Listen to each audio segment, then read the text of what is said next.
Hey traders, David Frost, My Strategic Forecast. You're here for another episode of Common Sense Market Analysis. Today is Tuesday, July 2, 2024. We're looking at a daily chart of the SPY or Spider, which is the proxy for the S&P 500. What do we have on the docket today? The market is in holiday week, middle of the week, holiday 4th of July, half a day tomorrow, meaning Wednesday, in the market, holiday week, melt up mode. But what I want you to notice is, and you have to jot this stuff down, if you've taken the course, Lazy E-mini Trader, then you can recognize that the market is in an on-time situation since a gap higher open where they're beginning to break upward after eating time off the clock. The market gapped up on the 12th of June, basically went sideways for almost 3 trading weeks, and is beginning to break in the upward direction. Time is more important than price.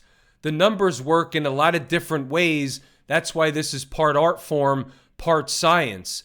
Going sideways, eating time off the clock sideways, is a corrective move by nature. It gives the market a chance to quote unquote consolidate, eat time off the clock in a corrective fashion from a time perspective, building energy for the next move higher.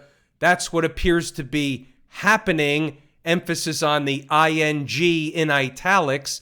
Happening above all the moving averages. The trend is what? She is in fact your friend. The market, Mrs. Market, has been providing many opportunities to go down, and she hasn't done it. She has chosen to continue going sideways, continue getting a rescue operation each and every time she's down. Let's just say 10 or 20 handles in the S&P, maybe 30 handles. Next scene shows right back up, eating time off the clock in the bigger picture in this channel. So the channel is really from the bottom area when she gapped up to the top, which is the recent highs, if you will. We'll just do it like this and say, this is a channel eating time off the clock within the channel.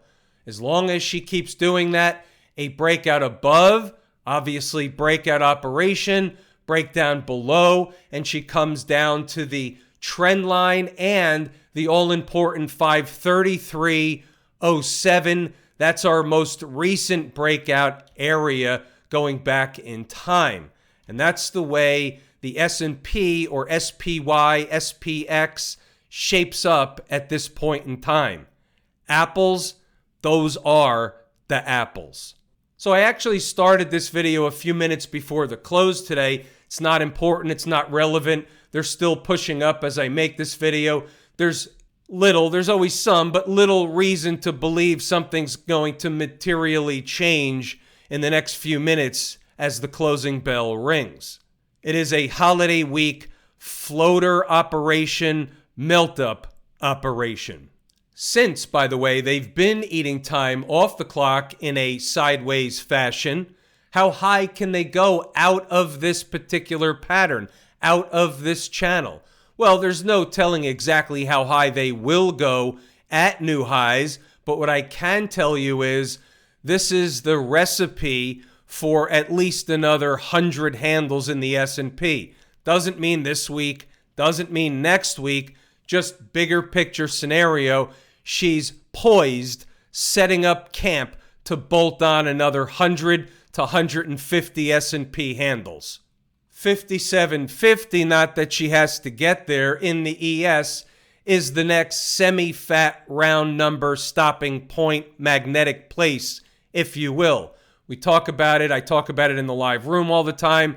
The numbers are important. If you just take 100, 100 is important, 10 is important, 100 is certainly magnetic. If you divide that in half, 50 is magnetic. If you divide that in half, 25 is magnetic. Also on the other side, 75 is magnetic. 2750 coincides. Not saying they have to get there, but in and around 2700 plus or minus a little bit is really the next target-ish if they continue pushing up and bust through and start closing daily above the most recent highs. It's not set in stone. They have to do it first. We're just talking around things here. We're taking the long view, the 30,000-foot view, the big picture. So that about covers the S&P from and we'll use this term, holistic standpoint for today. Again, holiday week, something material happens, we'll know about it, we'll post about it, we'll make a video about it, we'll discuss it. Very, very light volume today and low participation. And here's a 5-minute chart in real time. There's a few minutes to the close, and Mrs. Market is absolutely melting up into the close. That is garden variety market behavior, especially into this type of low volume, low participation, holiday week environment at new highs, around new highs, above all the moving averages. The path of least resistance is up. Just thought I'd bring up JPM one more time for those of you in this trade with me. I know there's a lot of swing traders in this trade with me from the live room and otherwise. The ones that are Lazy Swing Trader members and live room members, a lot of folks jumped on this at 192. It was a pound the table situation. And here we are trading up, already have 2 profit targets in our pocket, risk-free, emotionless ride. What about inside the numbers today? Well, something interesting happened today. And now that we look back, we can see this little bit of shenanigans going on. I had some unfinished business for days and days and days. 542.30. We also have something called the thieves in the morning. So let's first set up the table with 542.30 and where it is on the chart. Now, let's zero in on a 5-minute chart. Right of the vertical black line is today's activity. 542.30 is this blue horizontal trend line, support line, a line. Now let's turn on the pre-market data with the aftermarket data rather than just the regular session. And there they are this morning, coming up about 14 cents short. The low in the morning session was exactly 542.44. This was made at 7:50 a.m. Eastern Standard Time. Never looked back. The thieves in the morning, they still came up short of my number, but look where they are now as opposed to where they were down at 7:50 in the morning. Point being, I'm looking to buy that number for days and days and days, and therein lies the result. So we know that this didn't happen. That was my buy price. Basically had a mush chop shop formation and then an afternoon melt up operation.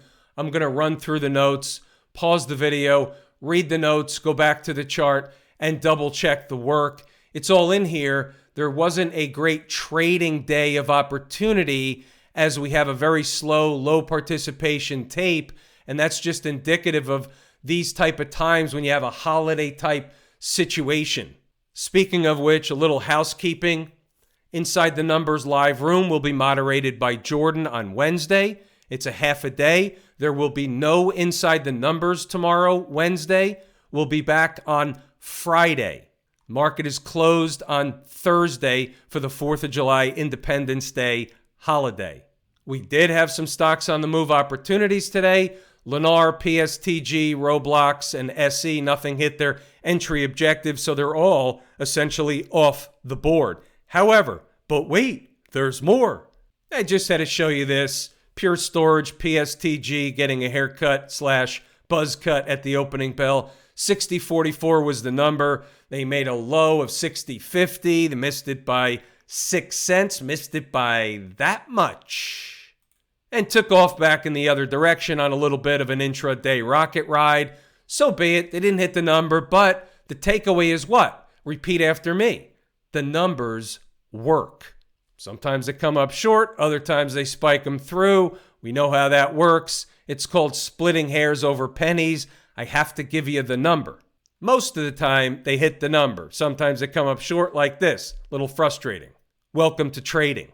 What's going on over in Camp IWM? A little bit of relative weakness today by the end of the day. It was up about 1/3%, but the S&P was up about 6/7 So they basically doubled the gain intraday over the IWM.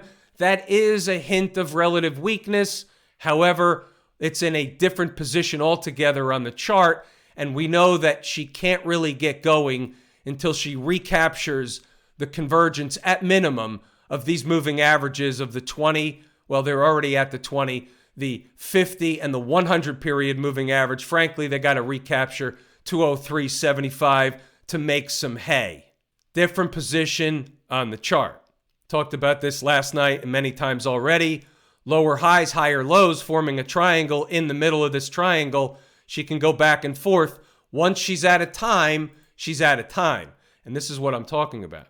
When you do this, and this isn't close to the apex. However, from a technical standpoint, this is still what's going on here. And that doesn't have to mean that she gets to the end of the apex here. What it means is below the low or above the high channel or high trend line or low trend line, this will be a breakout or breakdown. So keep your eye on that situation in the IWM. It's sticky note material for sure.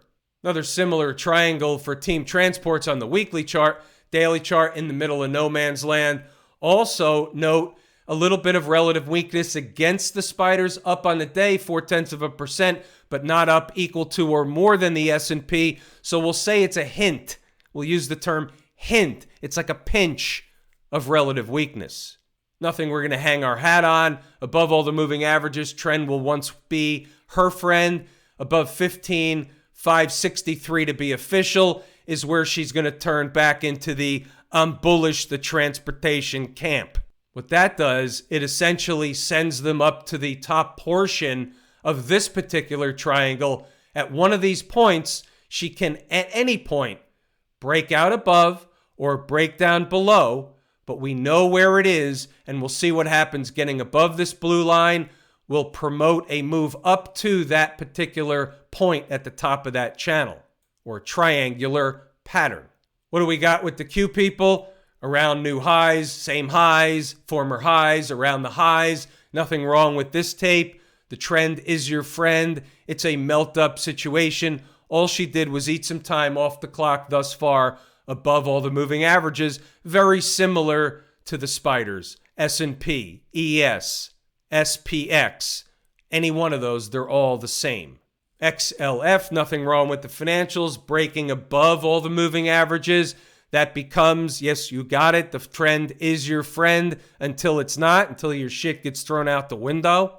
Weekly chart, just eating time off the clock above all the moving averages, holding the 20-week moving average on its face, long-term perspective. That's bullish. No volume commitment today, conviction today. Therefore, we're going to take this as that holiday floater melt-up type situation. Don't read into it any more than that.